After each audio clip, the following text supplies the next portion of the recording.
Mambo vipi dog lover? Naomba dog trainer hapa naongea. Leo nataka niwaambie aina 5 za matapishi ya mbwa na maana zake. Aina ya kwanza, matapishi ya njano.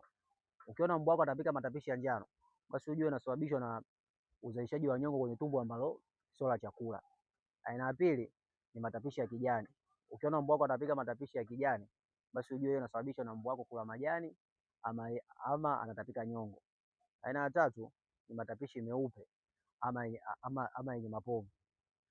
Ukiona mbwa wako atapika matapishi hayo, basi ujue hiyo inasababishwa na kiwango kikubwa cha uzalishaji wa mate tumboni ama asidi nyingi. Aina nyingine ya nne ni matapishi ya kahawia ama rangi ya brown. Ukiona mbwa wako atapika matapishi ya rangi hiyo, basi ujue hiyo inasababishwa na chakula ambacho amekula, aidha amekula kinyesi chake ama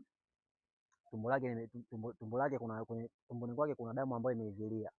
Aina nyingine ya tano na ya mwisho ni matapishi ya blue. Ukiona mbwa wako atapika matapishi ya rangi ya blue ama rangi yote ambayo huielewi, basi ujue hiyo inasababishwa na mbwa wako kula sumu. Huenda amekula sumu ya panya ama amekula mbegu yoyote ambayo ina sumu.